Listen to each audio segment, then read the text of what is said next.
This is the Detroit Sports Podcast Network.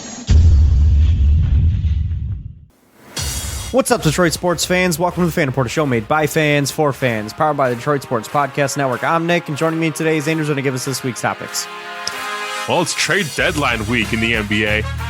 We're going to give you our thoughts on what will make us happy as Pistons fans, and we have some juicy rumors as well. And apparently Nick's going to play salesman today and try to sell me on some draft prospects. It's a Fan Report. All right, and to clarify, this is a singular draft prospect for the Lions, take at number 7. If he's even available at number 7. And why I would take him over some of the other names that you would look at that spot. What did you want to start with today? Well, first, how was your St. Patrick's Day? No, it was good. I got to drink during work. That was fun. That would be a highlight of my day if I could do that. I did sanctioned drinking during work. I mean, I wasn't breaking the rules. I came home and had a Smittix in honor. You know, Hey. it's one of my favorite Irish beers. But other than that, I mean, I didn't really do anything. I stayed home. I had a hop slam. It's not an Irish beer, but it's got a green label. Does that count? There you go. Sure. Close enough for me. I mean, a lot of IPAs have green labels because of the hops. The hops. The hops. I hear they added more hops to the mix. We did grill out this weekend. It was not necessarily in honor of St. Patty's Day, but it was like our get together. So we did grill out this weekend. Had a little boy. I mean, Lucy is a pretty Irish name. I don't actually think it is, but we'll go with it. And to if you guys didn't catch it, we grilled some juicy Lucy's. Just to kind of explain that one. But let's ask the good old Google: is Lucy an Irish name? I really do not know. Lucy is an Irish, British, American, and Canadian surname. Alrighty, there you go. So yeah, that was our tribute to St. Patrick's Day. It was Juicy Lucy's. We also had some Smittix. We did have some Smittix. We did. But let's go ahead and get on into some of this talk here. What did you want to start with today? Did you want to start with the Pistons trade talk, or did you want me to sell you on the player first? Let's kick it off with the Lions talk, because I think the Pistons talk is going to get a lot more lengthy. Okay. All right. A lot more places to go with it. All right, Andrew. I am your head of scouting. Are you going door to door? No, I'm just going to your door. You are the GM of the Detroit Lions. You are Brad Holmes. To be clear, I am not in blackface. Okay. That's yes. I have a player here that did his pre-pro day, not necessarily his pro day, but he just recently had his pre-pro day, in which he ran I believe it was a 4.56 or 4.58 40. Okay. Far faster than pretty much anybody at his position. Okay. I believe the last name, or no, sorry, I think it might have been a 4.48. Okay. I think it was sub 4.5 to be exact. But regardless, stupid fast for anybody at his position. Knowing our needs, and the amount of needs we have on this football team, this is going to be a tough sell because it is going back to the well, so to speak. Okay. I'm here to sell you on Kyle Pitts at number 7 for the Detroit Lions. Why? We're talking about. Just hear me out. Hear me out. And I know it's going to be a tough sell, but hear me out. You would have been better off if you just gave me all the measurables and the analysis and just didn't tell me who it was. And I'd be like, ooh, I like that. 6'6", 240 pounds. Yep. Calvin Johnson was 6'5", 239 pounds. Yep. At the combine. Calvin Johnson, I believe, ran a 4.39, 4.44. I don't know. Some super ridiculous 40. It was a little bit faster than Kyle Pitts. Are you about to tell me that you're going to be able to convert Kyle Pitts to wide receiver? I'm not going to tell you that I can convert him to wide receiver. I'm going to tell you that he actually played wide receiver in college, because he did. He spent his freshman year a wide receiver for the Florida Gators. Then he went. Did I know this? Yes, and then in his sophomore and junior year, they split him. They moved him back to what was his recruited position of tight end. Kyle Pitts does not block. Kyle Pitts lines up out wide. It's not big enough to block. No, Kyle Pitts lines up out wide more often than he does along the line. Yeah. So he effectively is a wide receiver. He's not a tight end, and by any means. He is an elite tier pass catcher who is elite level speed for his position. He would be your mismatch. You would not be drafting him to be Travis Kelce or Rob Gronkowski, because those guys are tight ends. You'd be drafting him to be DK Metcalf. You'd be drafting him to be a mismatch on the football field every single play. He does not have the speed of DK Metcalf, but he has the size of a Calvin Johnson. He's a little bit bigger even. And he has elite level speed. He has top tier speed, especially for his position. He is an immediate mismatch anytime you line him up out wide. Anytime. Not to mention he is extremely good at running routes, very quick in and out of cuts, and has the best hands out of a tight end prospect that I may have ever seen. He would not be splitting time with TJ Hawkinson. They would both be on the field on most plays with Pitts lined up out wide or in the slot.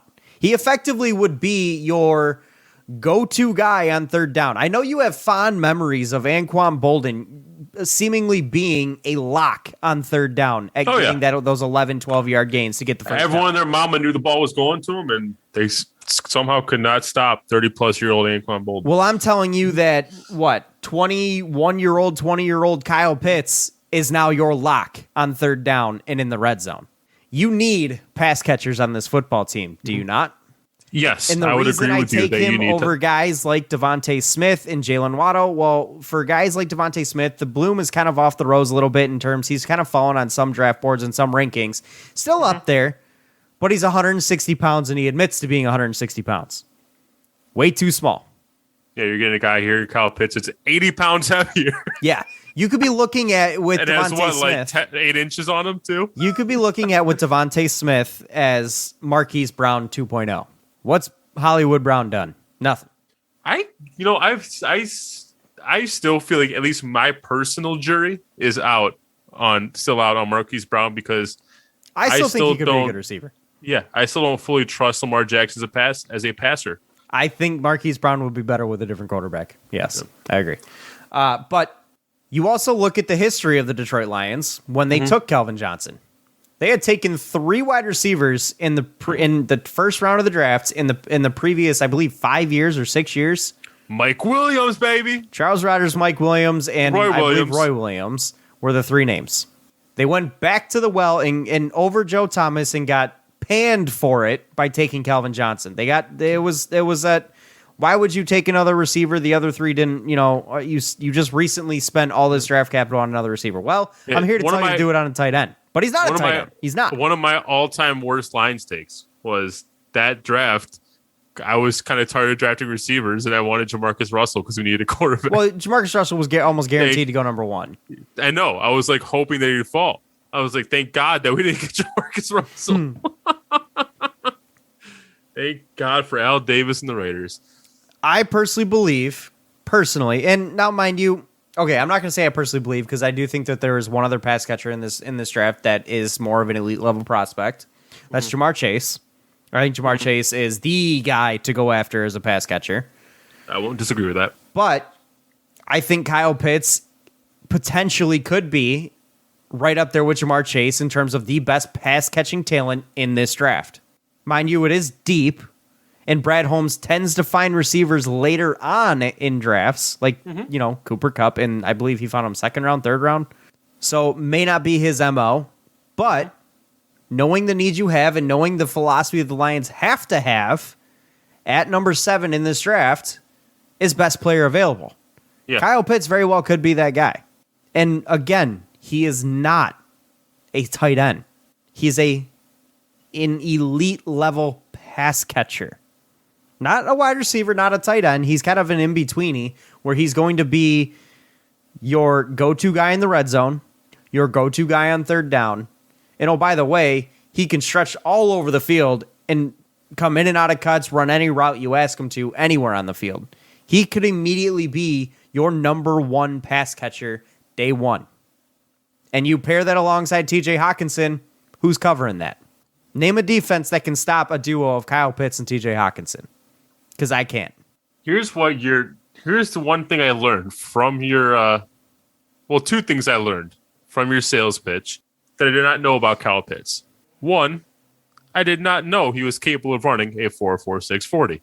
2, I did not know he used to play because when you told me 4.46 40, like the first thing that popped in my head was like, oh, I mean the guy has the build. He's slim enough to play wide receiver. Like you look at him, He's 1 pound heavier than Calvin Johnson was at the combine. Yeah, like you start saying yes, like, wait, is that tight end or wide receiver? I can't really tell. Mm-hmm. But when you told me he actually does have some experience playing wide receiver, that kind of set the alarms off. That like He's okay, also an 4.46 elite 40, level route runner with Yeah. a 4.46 40. like 4.46 40, elite level route running. His size, with not being too big, and former experienced wide receiver, I didn't want to like put the cart in front of the horse while you were doing your sales pitch, because what I was going to say was the only way to convince me on taking Kyle Pitts is if you can convince me that I can play my wide receiver, and I think you convinced me that I can play my wide receiver. Pretty much did play wide receiver at Florida. He lined up out wide a lot at Florida, a lot, and to I mean, like I said, he was literally a wide receiver in his freshman year for Florida. He was not a tight end in his freshman year. They moved him back to tight end, which is what he was recruited at for his sophomore and junior year. So yeah, I can't believe I'm saying this. I'm kind of on board with it. If you are going pass catcher in this draft, I think Kyle Pitts could be the play. I do.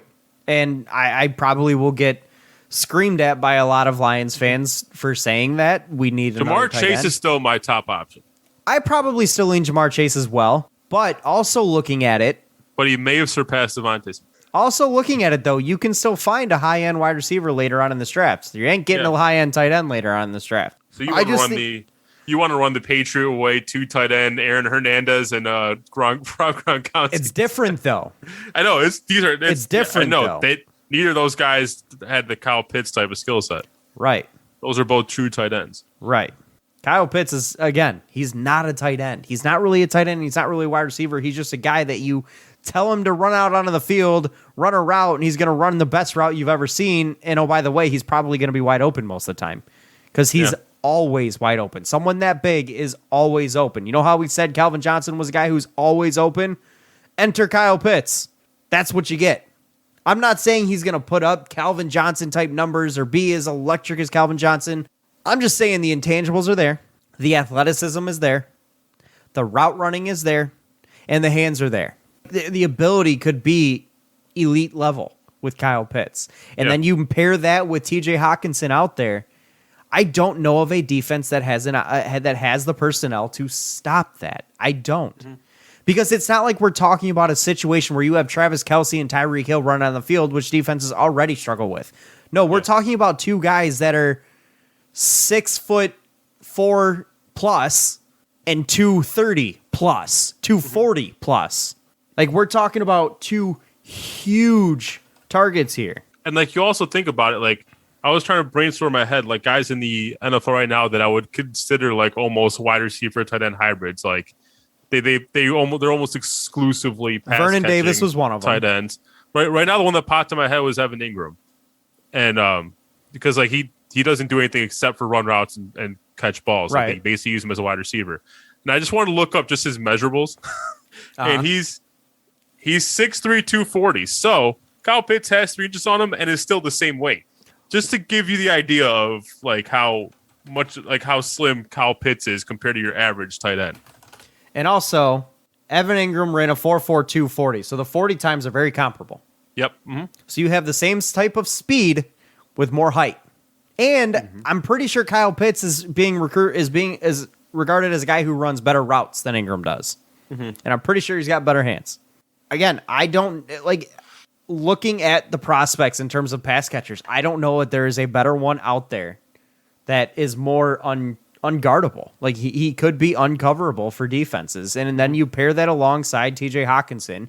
You have 2 guys you have a 6'5" and a 6'6" tight end. One's 250, one's 240. One runs a 4.46. How do you game plan for that as a defense? You can't. Because there isn't personnel out there to stop that.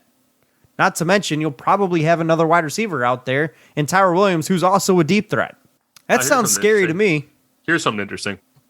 I just looked up because the last tight end in a draft that I was like super high on was OJ Howard, and I just looked him up, and he has very similar measurables to Kyle Pitts in terms of 6'6", 242 is what he came in at. He ran a 4.5 140, so Kyle Pitts is actually faster. I am so of the belief that OJ Howard's a victim of the system in Tampa. There's just too many options around him. Yeah, but like, I remember analysts talking about OJ Howard like he was the fastest thing on two legs at tight end. Outside of Vernon Davis. Vernon Davis ran a 4.38 40 at the combine. Yeah, but by then Vernon Davis was way past his prime. Well, yeah. I mean, at the combine he was obviously wasn't, but yeah. Vernon Davis was the fastest thing on 2 feet at the tight end position. There's no question. I'm pretty sure it's the fastest 40 time of any tight end in history. But I'll tell you right now, I think Kyle Pitts, it's going to be, his combine is going to be one that is watched by pretty much everyone and watched very closely. Because you're going to be looking for quickness. You're looking at that 40 time. You're looking at his route running ability, how he cuts in and out of routes, his hands, everything like that. Because I'll tell you right now, I'm not after this news of Kyle Pitts, I'm not entirely sold he's there for the Lions at number 7. Yeah, apparently there's multiple outlets that are and they're in their mock drafts that have the Eagles passing on Jamar Chase to take Kyle Pitts number 6. Yep. The Eagles could potentially be looking at Kyle Pitts, and also the Eagles could be looking at trading out of that spot because the team wants Kyle Pitts. So there's a lot of teams that would want a guy like Kyle Pitts in their system and are willing to jump up to get him. So that tells you what type of player he could potentially be. I'm still not entirely on board with taking a pass catcher at number 7, but if we are to go that route, Kyle Pitts or Jamar Chase or bust, in my mind. It's one of those two or bust at this point, because my infatuation with Devontae Smith or Jalen Waddle has kind of waned off quite a bit. That size issue just scares the hell out of me. 160-pounders don't succeed in the NFL. Way too small, man. Here's our interesting tidbit, by the way, for you. In an interview with the New York Post, an unnamed AFC team scout said that after Clemson quarterback Trevor Lawrence, the next highest guy on his board is Kyle Pitts. So there's a tight end that needed to get taken in the top 5 to be this guy. I've never seen anything like him.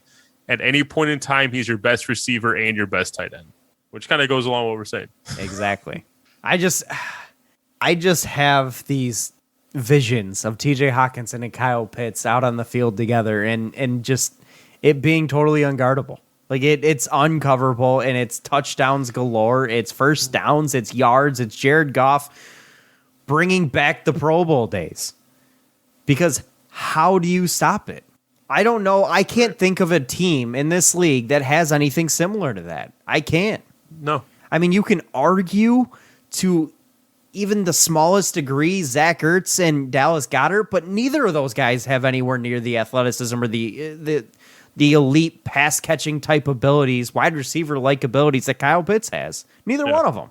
Like I just can't see another team in this league that has this. Yeah, there are a lot of ways the Lions can go in this draft, and they can go any way they want. They have holes everywhere. It's going to be very hard for me to disappoint me now that you've kind of sold me on Kyle Pitts, because Kyle Pitts is one of the guys that have been like, yeah, I'm disappointed.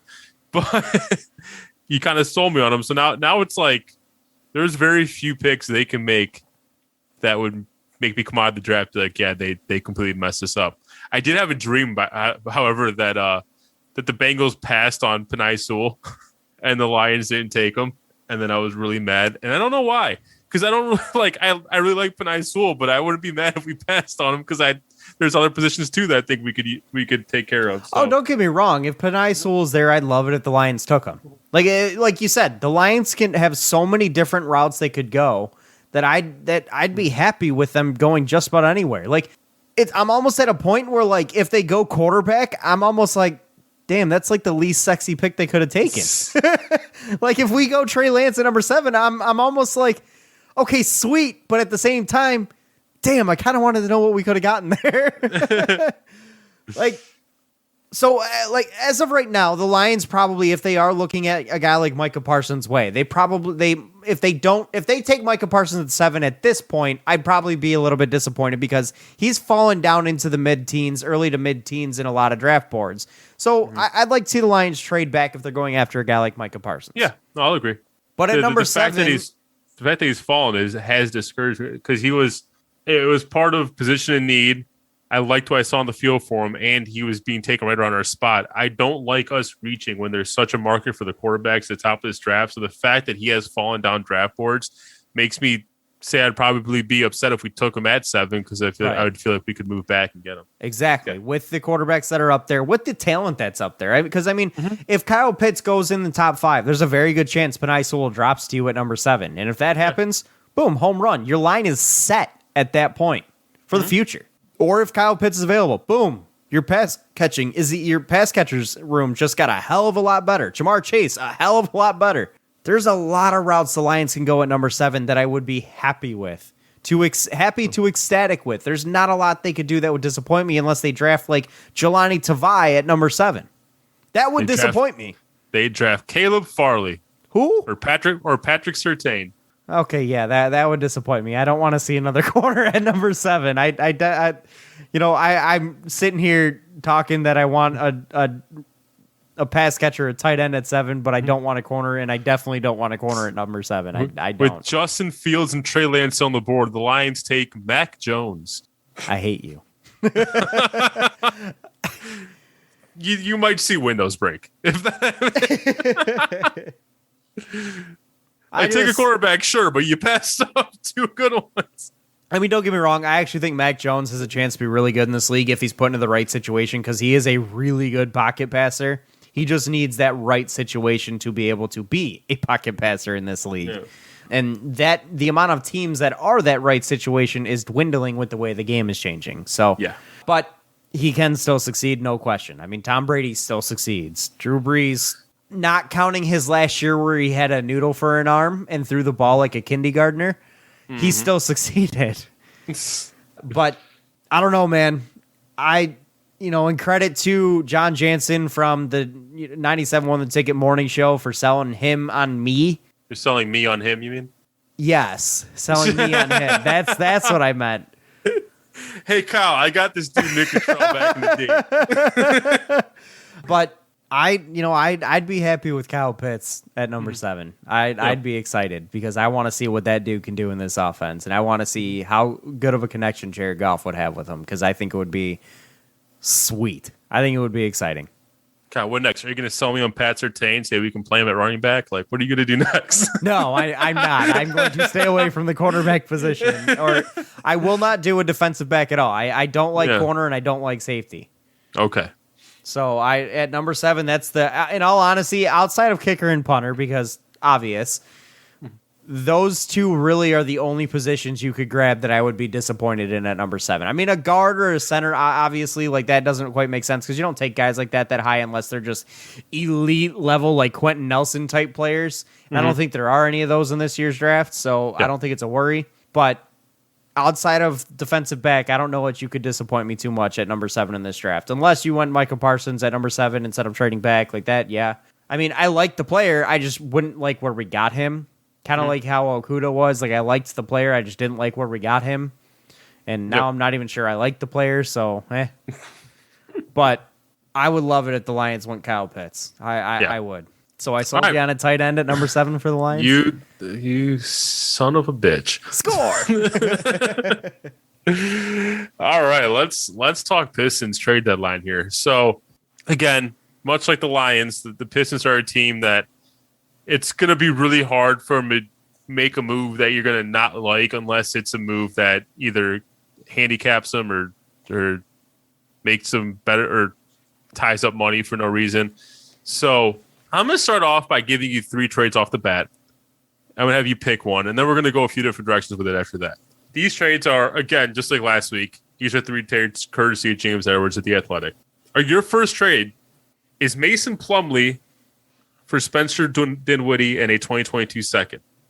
No. Didn't we do these last week? We did trades from James Edwards, but these are different trades. This one, yes, one of them. Well, yeah, because it involved Spencer Dinwiddie. I'm going to give you 3. Mason Plumlee also. I'm going to give you 3, and you're going to tell me which one you like best after I give you all 3. Oh, okay. All right. Yeah. Well, that one's throw it in the dumpster. the second burn it one, in the trash. Second one is DeLon Wright and a 2021 second round pick for Ish Smith. Remember him? What? Troy Brown Jr. and a 2022 second round pick That's from the Wizards, but whichever is more favorable between Chicago, our own, and LA's. Man, you really got to do better than this. And then your third, Wayne Ellington and DeLon Wright for Mike Scott, Terrence Ferguson, and New York's 2021 second coming from Philly. These all are so unexciting. Like, I am so disappointed. That's why I wanted to do this. I want to see how low we can set the bar. I am so disappointed in every last one of these. Like, my God. This is terrible. I can't believe I'm saying this, but I think I like the Dinwiddie trade the best. Like, this is terrible. It's the only one you're not giving multiple players up or draft capital up. I thought you're giving up Plumlee and a second for Dinwiddie. No, just Plumlee for Dinwiddie and a second. Okay. Yeah. Okay. Plumlee for Dinwiddie in a second. Like, if you ask me, I throw all these in the trash, but I would too. This is terrible. I guess if I had to pick one for me, it's the trade of the 76ers where we trade Wayne Ellington, DeLon Wright for Mike Scott, Terrence Ferguson, 2021 second. Sure. Wonderful. I'll take this year's draft. Because at least we're not giving up draft capital like we are in the Wizards trade. Fair. And we get a draft pick for this draft. I don't know anything about Mike Scott or Terrence Ferguson, though. So I don't really know Not what you're getting. Not much to be excited about. There, I helped you out. But the reason I did this is I wanted to set expectations and then go from there to see my expectations are extremely low. What would make us happy as Pistons fans in this draft? What do we think will happen? What do we think what could happen that would make us happy? According to James Edwards, Wayne Ellington is probably your most likely to get traded, which I'd agree with. And according to some sources, that the asking price is at least a second-round pick for Wayne Ellington. Not what I expected.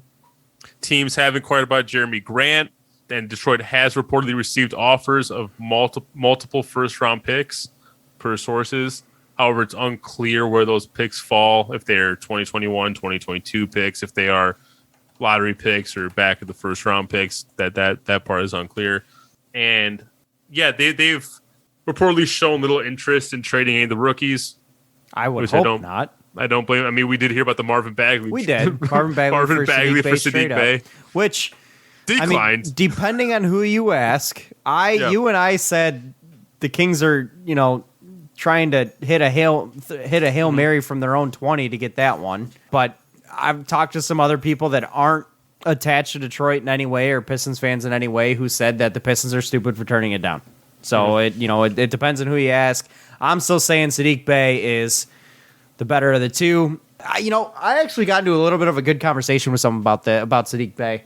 Yeah. What do you think Sadiq Bey's ceiling could be? Like, if Sadiq Bey totally works out, what do you think? I said, and I may be overselling him a little bit, but I said I think Sadiq Bey is a guy who could make 2 to 3 All-Stars in his career.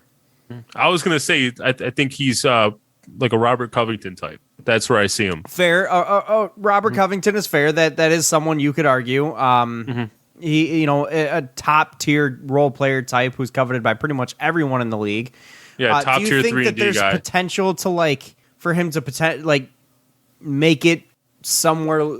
Because considering the type of player he is as a prototypical 3 and D type wing, do you think he could be a Klay Thompson or someone of that level, of that tier of player? Yes, he's going to have to get. He's going to have to add some more offensive threats to his arsenal, some more moves, and I mean, Klay Thompson for the most part is a shooter.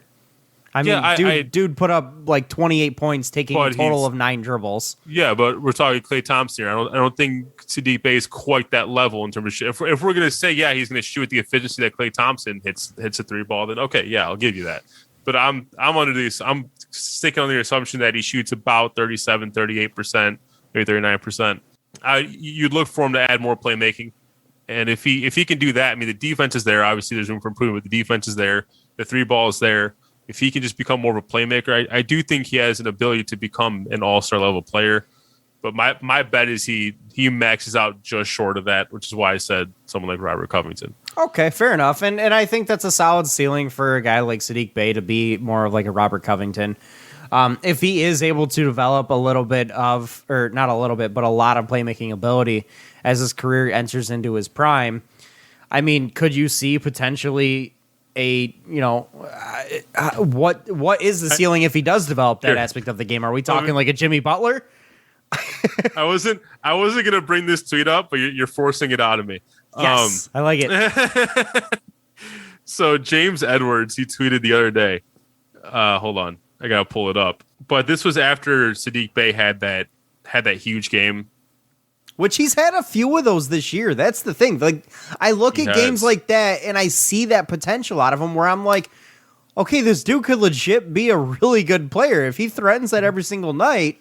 I mean, we could be looking at a guy who makes an all-star or two, or maybe even more. Like, he could be that guy. He could be. And so the comparison that the guy I talked to gave for Saddiq Bey was Tyler Hero prototype.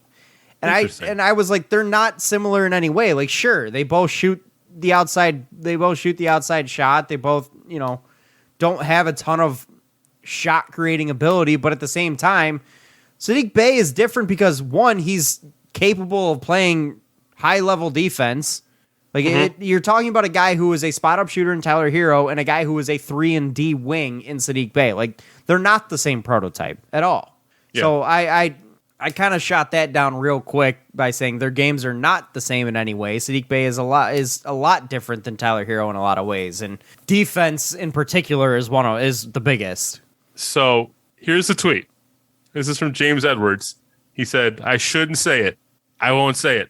Okay, I'm gonna say it. You see some baby Kawhi when you watch Saddiq." Oh God, yes.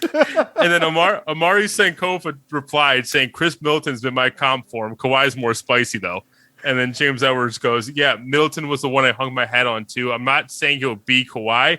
Just looks like him at times on the floor with his movements." Okay, Middleton is actually a pretty interesting comparison, and that's kind of where I put Saddiq Bey's ceiling at, because Middleton is a guy who is someone who in a good year either makes an all-star appearance or flirts with it. You know, like he flirts with it. He has made one. And I think that's pretty much what Saddiq Bey could be. I do think he could be a Chris Middleton type player where he flirts with an all-star year in and year out and makes one or two. I do. I think that ability, and I think the ability's there and the ceiling's there. But God, if we got Kawhi Leonard out of him. I think he's a better defender than Middleton, though. I do too. I definitely do. Definitely. Yeah, it was the first time that crossed my mind. Like, I guess I see the physique, but again, Kawhi is a lot better of a shot creator and playmaking ability than Saddiq Bey. But again, Saddiq Bey is what, 20 years old? Exactly. So that's what I'm saying. That's what I was saying. If he can develop that, I can see him making all-star games. But until then, oh my God, that would be so good. Now back to more trade deadlines. This could go down as the greatest draft in the history of sports. We got Ben Wallace and Kawhi Leonard in the same draft. Ben Wallace, Kawhi Leonard, and who would be a comp for Killian Hayes? It's like a superstar. The most common one I saw pre-draft was D'Angelo Russell, but I'm pretty sure Killian can play better defense than D'Lo, can he? Yeah, I'd agree with that. Yeah, give me an elite level defending point guard from history. Oh, an elite level defending point guard from history? Yeah. Well, that's a really good offensive playmaker, Gary too. Payton. Yes, Gary Payton. We've got Gary Payton, Ben Wallace, and Kawhi Leonard in this draft. Can we get a refill on the Kool-Aid, please? I don't think we need any more. Someone's got to cut us off. We might have gotten spiked Kool-Aid is what we got. But yeah, so again, according to James Edwards, the most likely guys to get traded from the Pistons in this deadline are Ellington, Wright, Plumlee. I mean, was anybody doubting that? No. With that being said, what are you expecting in this trade deadline, and what do you think? What would make you actually say this was a successful trade deadline for the Detroit Pistons? I'm expecting two of those three to get dealt. I think the two most likely are DeLon Wright and Wayne Ellington. I'd agree. Plumlee is more my dark horse to get dealt. Like if we kept DeLon Wright to mentor the younger guys, Plumlee's getting dealt. If we don't deal one of those two, Plumlee will be dealt. I'd be pretty surprised to see all three. I'd be ecstatic to see all three get dealt in all honesty. But I think that there needs to be Dwayne Casey and Troy Weaver want to, maintain some semblance of veteran leadership as the season goes on and ends on this team, and maybe even bring them back for one of them back for next year. But I do think that they want to keep some level of veteran leadership on this roster, and that's where it would come from, as one of those three guys. But I definitely do think Wayne Ellington is probably the most likely to be traded. He's as good as gone in my mind. He's one of the most coveted guys in the league with the way he shoots. DeLon Wright, I think, is the one that they would probably want to keep the most, but they may not be able to based on what they're offered for him. So that's where Plumlee would come in. But I definitely think that to make it a successful deadline in my mind, you got to trade at least two of the three. And you got to get draft capital in return and not give up draft capital in return. Taking on a bad contract is fine in my mind, because, again, you're not anywhere close to winning. So your free agency dollars mean nothing to me. So if you take on a bad contract, sweet. Take advantage of the cap space that you have that you're not going to be utilizing to what you should be. So take on a bad contract to get a first-round pick. I'd like to see the Pistons stack up on as much draft capital at this deadline as possible. That would make it successful in my mind. This offseason is nothing special, in terms of free agency. So not even that. Really, I just don't see a need for the Pistons to be big-time buyers in free agency this offseason, because we're not close to winning, and we're still a few years away, because we're going to have to build through the draft and build that way to be successful. So we're still 2-3 years away from being a contending team, so there's no point in getting a big-time free agent right now. So utilize that cap space that you have and bringing in a bad contract for draft capital. And if you do that, hell, I'm happy at that point. Absolutely. Yeah, for me, my bar is simple. It's as long as you trade Wayne Ellington. And the reason for me is this is the guy that you sign on a vet minimum, essentially just to fill your roster out, get the minimum amount of players in the roster. And he turned out to be the best 3-point shooter in the league. Yeah, it's not often that you get to actually get a return for a guy like that. So if you don't take advantage and actually turn what was a vet minimum roster filler pickup into draft capital, when you clearly, I definitely feel like you can get a second-round pick at least for Wayne Ellington, then I would feel like your offseason is a failure. So if you could at least get that done. Deadline was a failure.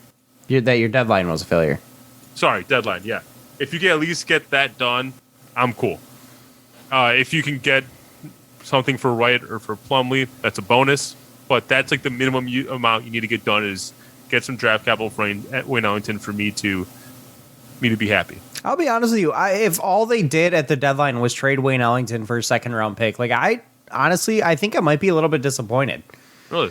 I guess I've come to expect Troy Weaver as this ultimate mover and maneuver. The second coming of Trader Jack. Yeah, he just makes these deals come out of the woodwork where I'm okay, I expect a lot of action for the Pistons at the deadline. So to only see one deal get done and it's Wayne Ellington for a second-round pick, nothing exciting, I'd be a little bit let down. I want to see the Pistons be sellers at the deadline. I want to see the Pistons bringing in as much draft capital as possible and trading some of their guys that have that tradable value to do it. And guys like Plumlee, guys like Wright and Ellington, those are those guys right now that they have assets that they can move. So I'd be kind of disappointed if all they did at the deadline was trade Wayne Ellington. Would I be happy that they did that? Yes. And would I be pissed if they didn't? Yes, absolutely. Yeah, it's not like the Pistons aren't being sellers. They're taking calls on everybody.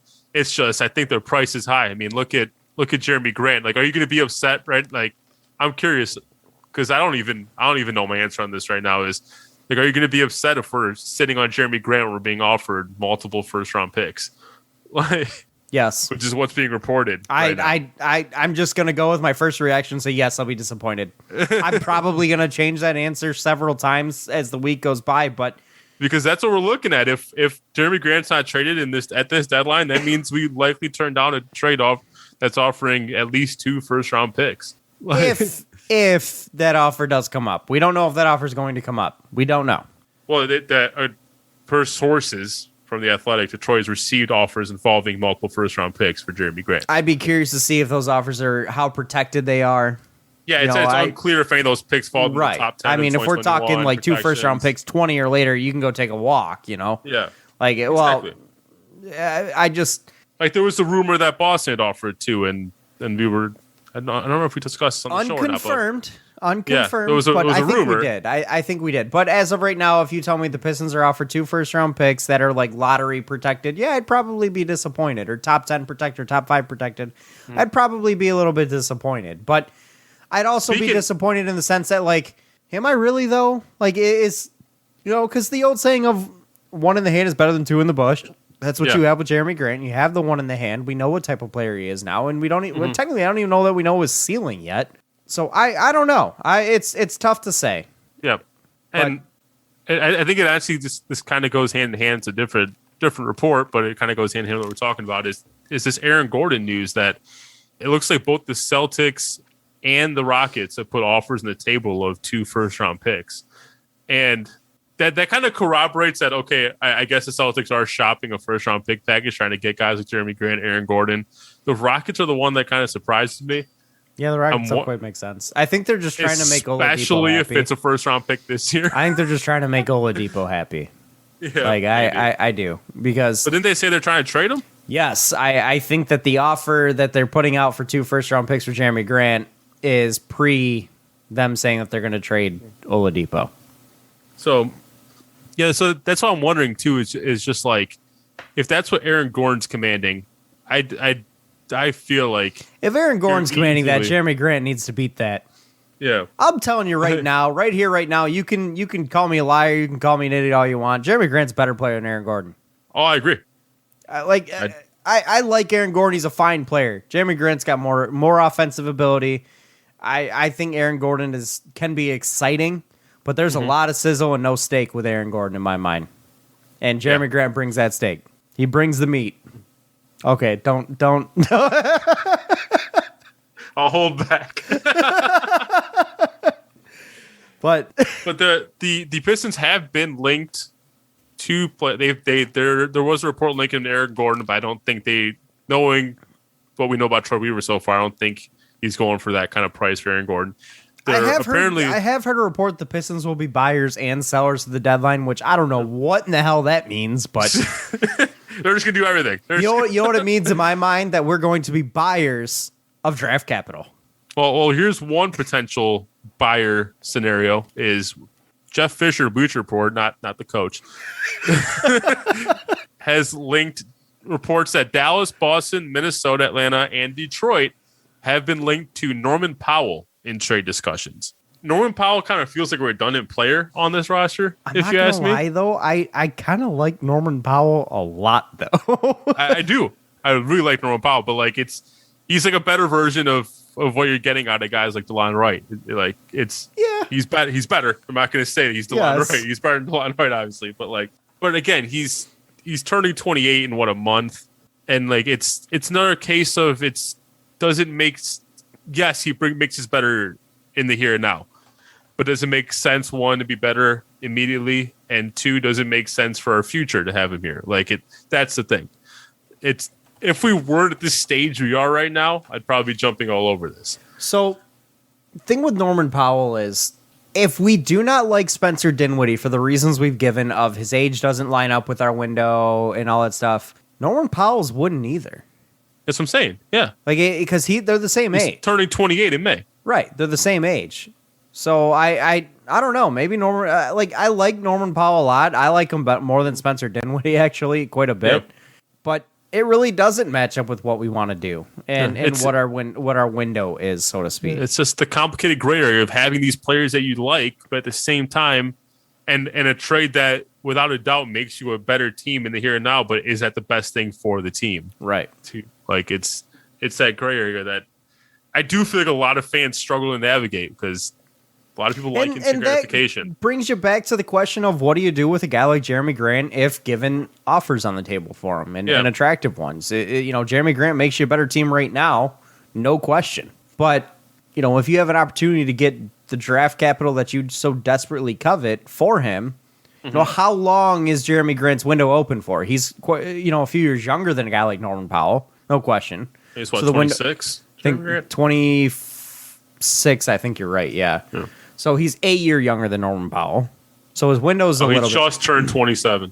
Oh, okay. So All right, he's a year younger than Norman Powell. Yeah. Norman Powell and Spencer Dinwiddie.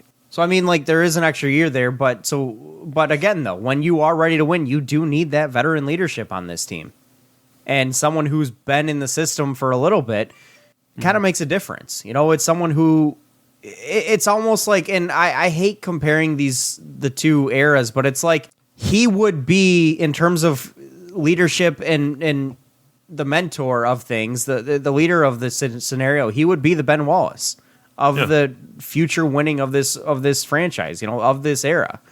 He would be the Ben Wallace. He would be the guy that started it all. And then you had some of these other guys that came in, and Chauncey and Rip and Rasheed and Tayshaun. It obviously would be built a little bit differently because Chauncey and Rip were brought through either trades or free agency. Same with Rasheed. Tayshaun was through the draft. It would be more through the draft this time, but Jeremy Grant would be the leader and the starter of it all. So, and you need to have that. You need to have that guy. You can't find that guy off the free agent market. Has to be someone who's been here for a bit. So maybe that's the benefit in keeping Jeremy Grant. Well, speaking of free agent market, this isn't technically a deadline rumor. This is more of an offseason rumor. But according to Chris Haynes of Yahoo Sports, very reputable source, the Spurs, Raptors, Wizards, and Detroit Pistons are among teams expected to have interest in Jarrett Allen this offseason. Now, Allen is expected to command close to $100 million, maybe even more, this offseason in his contract. So, but again, he's 22 years old. So, like, it's that balance of, yeah, you're going to be tying up a lot of capital, but it's for a really good center who's still really young and lines up with our timeline. I like Jarrett Allen. Where you stand on that? I like Jarrett Allen a lot. I just wish he was a free agent like a year later. Yeah. Like, I love Jarrett Allen as a player. I want to suck for one more year. Right. Not even just I want to suck for one more year. I just think the contract and everything would line up with our window more. Because if he succeeds here in Detroit over the next 3-4 years, what's his next contract going to look like? It ain't going to be pretty, and it's hard to keep that band together. Yeah. When you're paying everybody that much money, and you obviously want him to succeed here. So, like, if it was another year later, I'd be more comfortable with it because you have that extra year of window when you're ready to win. So I don't know. I like Jarrett Allen as a player a lot. He is very young, but if this contract's $100 million, if he succeeds here, I'm scared to see what the next contract's like, along with Jeremy Grant's next contract, and maybe even some of these rookies that you got now. Like, it would be a tough one to keep together as a team without going into the luxury tax if you're not willing to do that. It would be tough to keep the band together when you're ready to win for more than a year. But if you are so inclined to throw big money at a free agent this summer, this is the type of guy that absolutely I would want you to go after, is someone who's a 22-year-old budding star. Absolutely. Again, I love Jarrett Allen as a player. I think he would fit in with this city in this franchise like a glove. Like, it would be a perfect fit. Fear. Yes, thank you. Oh, God, that'd be awesome to have it in the house again. But here's what's interesting, though, is I wonder, like, we've lately seen glimpses of Isaiah Stewart's ability to step out to the three-point line, but I really do wonder if him and Jarrett Allen coexist, because they started playing Isaiah Stewart the four lately a little bit. Which could that be a little sign? I don't know, but he's never played the four, and he's getting accustomed to it. And I'll be honest with you, as of right now, I don't love it, like him playing the four. Because if like he it's can not what hit, he does. It's not what he does. It's not. He's bouncy. He commands the post, and maybe he has the ability to step outside. Cool. I don't think he should be a four, though. It's just me. And I until agree I with see you more. because it also takes away from what his mentality as a player is too. Because he's a guy who's rough and tough in the interior and rugged and plays aggressive down low. Exactly. You're not taking advantage of his best skill sets. Right. He can step out, it kind of messes with the psyche a little bit because he's a guy who agitates players when they go into the paint. You need a guy like that. And if you take him away from the paint, you take away what he does best. And I don't think that's the right idea and what you want to do. So, yeah, I just do wonder if him and Jarrett Allen can coexist, or if you're going to be relegating Isaiah Stewart to the bench for Jarrett Allen's entire tenure with the Pistons, if that were a thing that would happen. Also true. And, I mean, we don't even know if Isaiah Stewart's a guy who we can rely on to be a starting center. We don't. You know, he could be a bench center, and a guy who plays 25, 30 minutes a game. And if he brings that energy off of the bench, I'd be pretty happy with that. But yeah, a lot of ways the Pistons can go in the future. It's going to be a really interesting week. Hopefully we have at least one trade to talk about on the next podcast. If we don't, we're both going to be very upset. Yes. All right, guys, that is going to call for this week. We thank you for listening, Andrew. Thank you for joining me. Thank you to Detroit Sports Podcast, as always. Episode 101 in the books. 101. In the give you the 101 on the Pistons trade deadline and Kyle Pitts. That's going to be the caption of the episode. Follow us on Twitter at Real Fan Report. We will catch you guys next week. This has been the Fan Reporters by fans. For fans. See you guys next week. Have a good one. Peace out. Peace.